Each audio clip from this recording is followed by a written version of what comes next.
Mr. Goulet. Today we're gonna go over quadratic functions, specifically like how to find vertex, the zeros, and how to graph them accurately. This is one of the most important topics in pre-calc, and it's very much important that you understand it. So let's get right into it. Now, a quadratic function always follows the form of, as you see on the screen, f of x equals ax squared plus bx plus c. So ax squared is always called quadratic term. I'm gonna shortcut it a little bit. And it basically is what makes that quadratic. So a is always leading coefficient, which is LC. It's basically very important because it's going to tell you whether the graph is going to be thin or wide, or it's going to be facing up or down. So bx is called the linear term. Let me write it down real quick. And then c is always called a constant.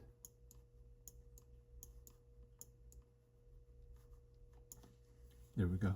So this function always makes up a parabola, either face up or face down. It depends on your value that you have in at A. And basically, if the value is positive, it's gonna open upward. And then if it's negative, so if you put a negative inside, so before A, it's gonna be face down. And the small, as I said previously, the bigger the value of A, the narrower the graph is going to be. And the smaller the number of A, the wider graph is going to look like. So before we do any examples, I would like to, run through vocabulary real quick and to make you understand what are we about to do. So the vertex is basically the turning point of the parabola. So it's either the maximum point or the minimum point of the graph. So when it opens up, it's going to be the minimum. So it's going to be the lowest point there is. And then if it's if the parabola is negative, maximum is going to be the highest point on the graph. So axis of symmetry is basically the vertical line that splits the parabola into perfectly in half. So like two perfect shapes, and it always passes through the vertex. So zeros are also called x-intercepts, and it's where the graph crosses x-axis. So basically it's where y equals 0. And then y-intercept is where the graph crosses y-axis, and that's basically always the value of c in your standard form equation. So now let's do it in a real example. Our equation for the example is f of x equals x squared minus 6x plus 8. So let's break it in part by part first. So I'm gonna write it on the right side. So a, as you see, there's no number. It means that a equals to positive 1. Then b is gonna equal to, as you see it right here, it says negative 6. And remember that the standard form is b plus bx squared. So b is gonna be negative 6. And then c is basically the term that doesn't have an x next to it. Therefore, in this case, we have 8. The a is a positive number, and it's a 1. Basically, it's going to be a graph, a parabola that opens upwards, and it's not going to be too wide or too thin. Okay, first of all, I want to find the vertex of this example. So the formula for finding vertex in any standard form equation is x equals negative b divided by 2a. And since we've defined every single variable on the right side right here, let's just plug it in and see what we get. So x equals negative b, which in this case we have negative 6, and negative of negative 6 is going to be just 6, divided by 2 multiplied by a, which is 1 in our case, which is going to equal to 3, because 2 multiplied by 1 is 2, and then 6 divided by 2 is 3. And this is not our vertex here, this is just an x value. So to find the y value, we're going to have to plug in this 3 into the equation to see what we get for y value of our vertex. So I'm not going to write f of x again because it's going to take a little bit too long, and I'm sure you have something to do, Mr. Glay. So 3 squared minus 6 multiplied by 3 plus 8 is going to equal to, well, 3 squared would equal to 9, and then negative 6 multiplied by 3 is negative 18, and then plus 8, and this all equals to negative 9 minus 18 is going to be negative 9, and then negative 9 plus 8 is going to be negative 1. So our vertex, the final point of our vertex is 3, negative 1. Okay, so the next step of solving quadratic equations would be to find the zeros of this equation. So we're not going to use discriminant formula because it's a little bit too long and these numbers are a little bit too simple to use that. So there's another approach you could use, which is you need two numbers that multiply to get an 8, and then to add up, they have to, the same two numbers have to add up to each other to get a negative 6. So what two numbers multiply to get an 8? Can be any. It can be 1 and 8, right? It can be 2 and 4. And that's pretty much it. And then what two numbers add up to get an 8? To get a 6, my apologies. 1 plus 8 would be 9. Negative 1 plus 8 would be 7. 8 plus negative 1 is going to be negative 8 plus 1 would be negative 7. So none of those work. So we can just cross them out. Let's take a look at another option. So 2 and 4. 2 multiplied by 4, yeah, it equals to 8. So this part worked. What about negative 6?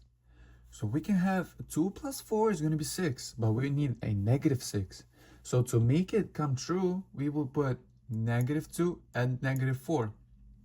So negative 2 plus negative 4 indeed equals negative 6. Therefore, we can write it up as x minus 2 multiplied by x minus 4 is going to equal to 0. Now, we're not done yet. This is just the beginning. Let me actually erase this real quick. Here we go. So this is just half the job done, so 50%.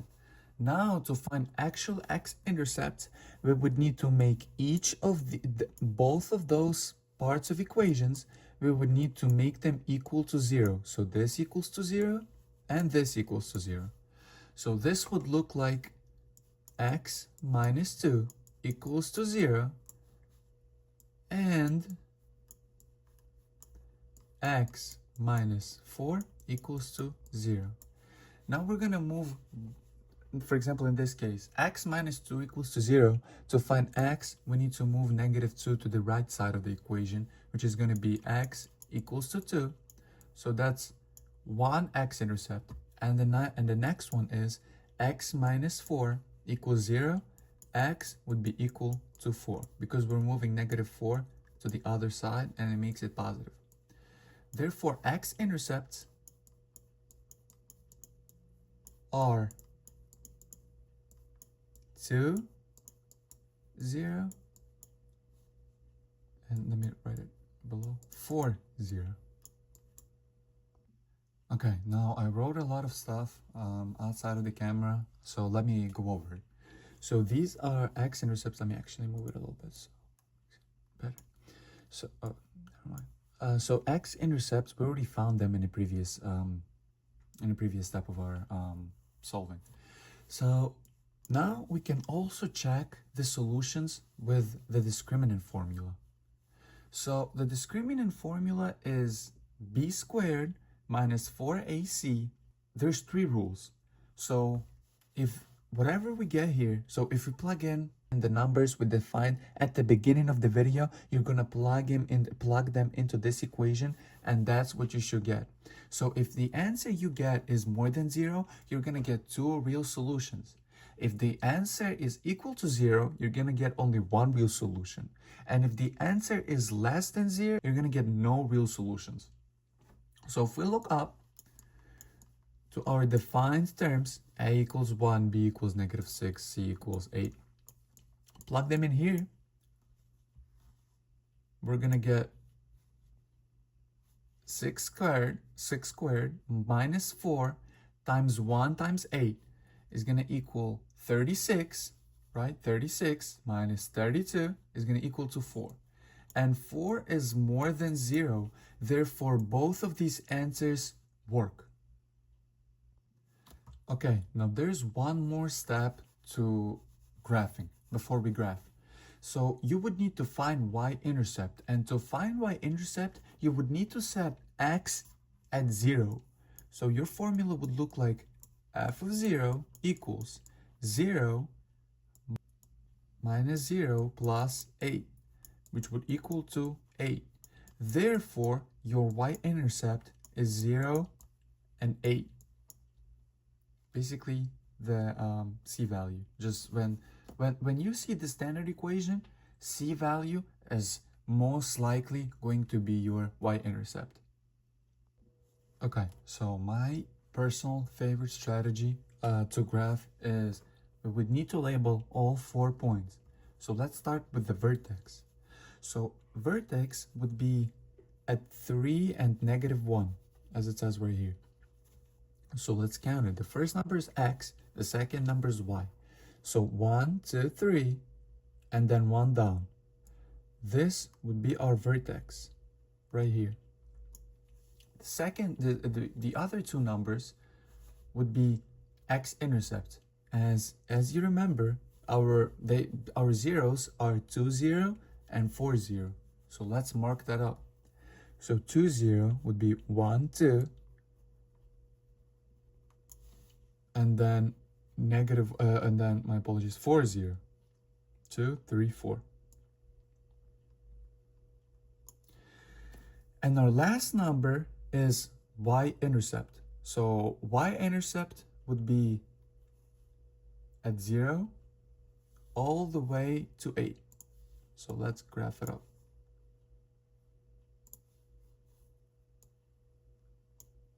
Five, 6, 7, 8. This would be our y-intercept right here, 0 all the way to 8. Now let's draw a smooth parabola to connect them all.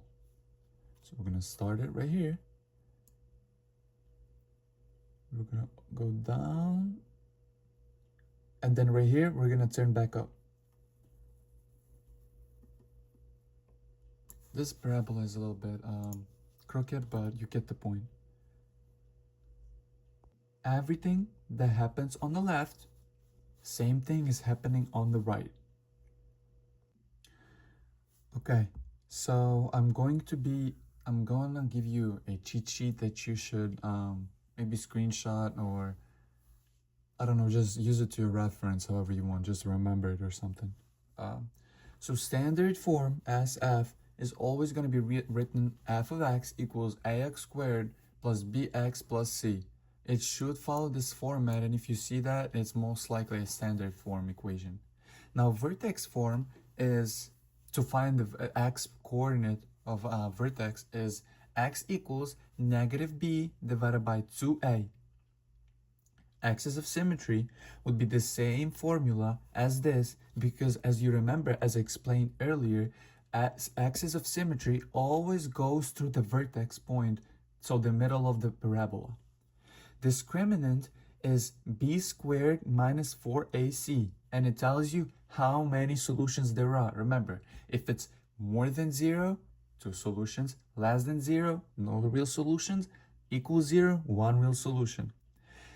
Y-intercept, basically, it's always 0 and your value of C.